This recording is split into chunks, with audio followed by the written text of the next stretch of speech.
Back home now to the breaking news overnight. The social media app TikTok going dark as a U.S. ban goes into effect. Here's the long story short.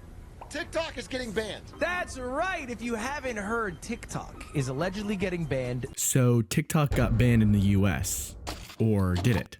Less than 24 hours after the initial ban, the app is already back up and running. So what happened? Well, TikTok officially went offline in the US after the government enforced a law called the Protecting Americans from Foreign Adversary Controlled Applications Act. ByteDance, TikTok's parent company, was given a deadline to sell its US operations. When they missed it, TikTok disappeared from app stores. Media outlets exploded with headlines. Users were panicking, and then, bam, just hours later, TikTok is back thanks to an apparent intervention from President-elect Donald Trump. TikTok users were greeted with this message shouting out Trump when they opened their app back up again. But this sudden back and forth has people asking, was this all planned for publicity? Let's break it down. It's no secret that the US government has long expressed concerns about TikTok's ties to China, specifically regarding data privacy. Let's look at the clues. First, the timing is suspicious. The shutdown came during a period of intense political transition. Trump's intervention wasn't just about policy. It put him back in the spotlight. This action aligned perfectly with TikTok's interests, giving both Trump and the app massive media coverage. Google searches for TikTok spiked during the shutdown and returned. People can't stop talking about it, and Trump's name was tied to the drama, keeping him relevant to the conversation. Secondly, TikTok's user base are young, politically engaged users, exactly the demographic Trump wants to influence. By stepping in, he might have scored points with a group that's typically more skeptical of him.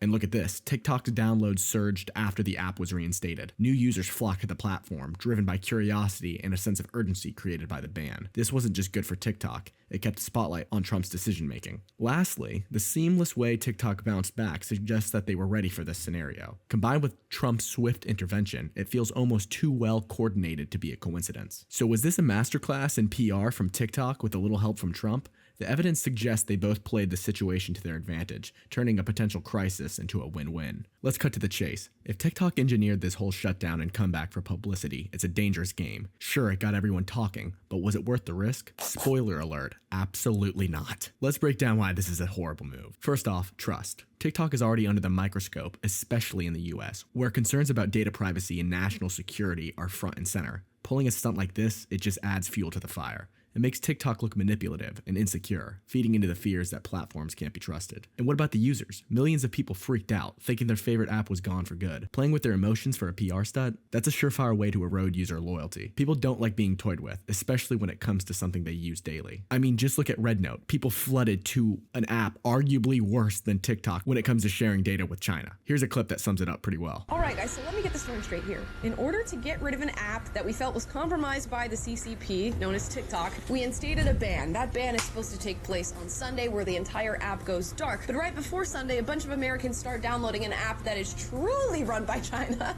titled RedNote, which is based off of Mao Zedong's Red Book. And now a bunch of Americans are online on a Chinese app talking about how much they love China, learning Mandarin, and saying they love the CCP.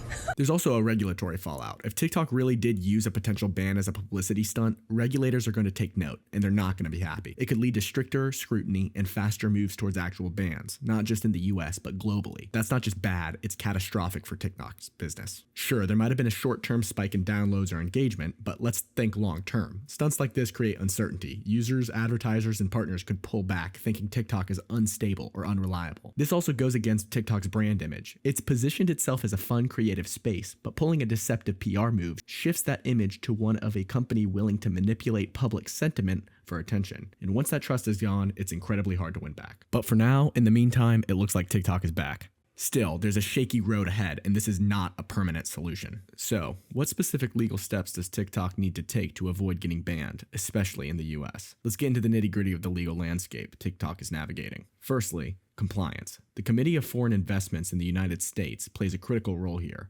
TikTok must address national security concerns raised by CFI-US about data access by the Chinese government. To comply, TikTok has been working on operational separation from ByteDance, its parent company, including setting up a US-based entity with independent oversight. Step 2, Data localization and storage. TikTok must ensure that US users' data is stored within the country. They're already moving towards this with the Oracle Cloud services. TikTok needs to continue this transition and provide verifiable proof that data stored in the US is secure from foreign access. Step 3. Complying with data privacy laws like the GDPR in the EU and the California Consumer Privacy Act. TikTok needs to demonstrate compliance with these stringent data protection regulations, including giving users more control over their data and ensuring transparency in how data is collected, stored, and used. Step 4. Implementing robust content moderation policies. TikTok must also comply with the U.S. laws against harmful content, such as the Communications Decency Act, and actively prevent the spread of illegal and harmful content, including misinformation and hate speech, through enhanced moderation effort. Step 5. Engaging with legal processes. TikTok needs to actively participate in legal challenges and lawsuits that affect its operations, such as any ongoing investigations or actions by the Federal Trade Commissions or other regulatory bodies. This includes cooperating fully and showing a commitment to resolve any legal issues promptly. By taking these specific legal steps, addressing CFIUS concerns, localizing data, complying with privacy laws, enhancing content moderation, and engaging with legal processes, TikTok can build a case for its continued operation in the US and other regulatory-heavy regions.